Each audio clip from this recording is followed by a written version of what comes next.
Guys, mag-adobo tayo ng baber. So, yung garlic.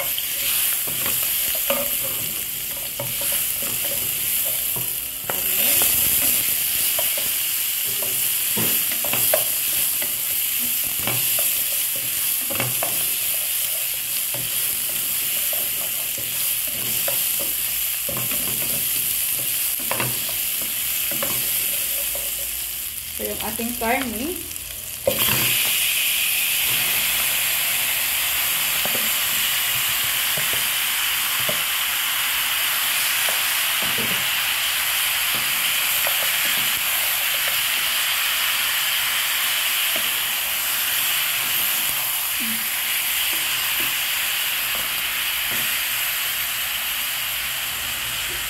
Mag-add ako ng black pepper.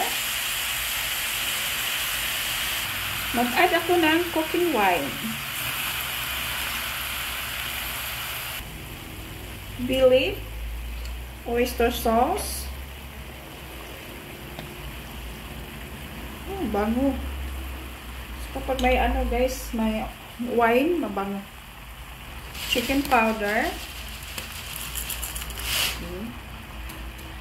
Soy sauce.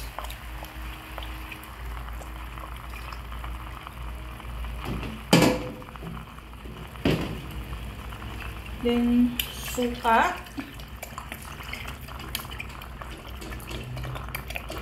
Okay. Haluin natin. Hindi pa nga luto guys. Ang bango niya. Kasi mayroon siyang wine. Alis kasi sa langsa yung wine.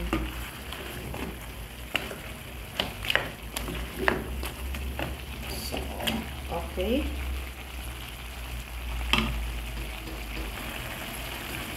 Tapos magdagdag ako ng asukal. Yan. 1.5 teaspoon.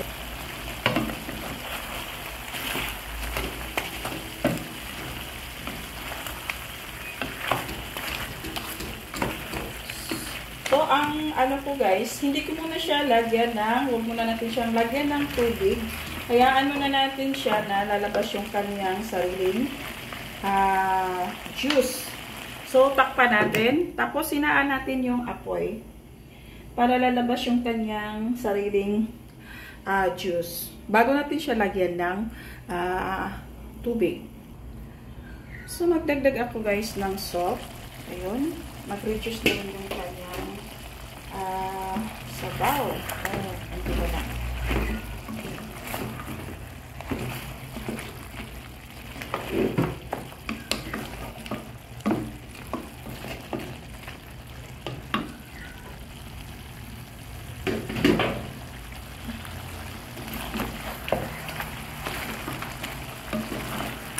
So, matigas pa siya guys. So, maglagay tayo ng tubig. So, mag-add ako ng tubig, 1 liter yung ilalagay natin para mas talagang malambot na malambot siya. Yun. Tapos, takpan natin siya.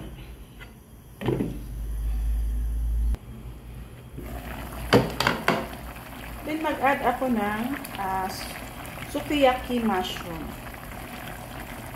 Optional lang to guys. Pag ayaw nyo ng mushroom, so, okay lang. Kasi gusto ko ng mushroom, may mushroom.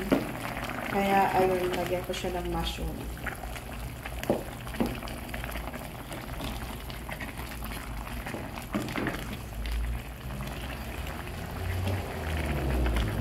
Okay. I-check natin. Wow. Okay. Okay na siya guys. Okay, malambot na yung ating adobo. Good. So, okay na siya guys.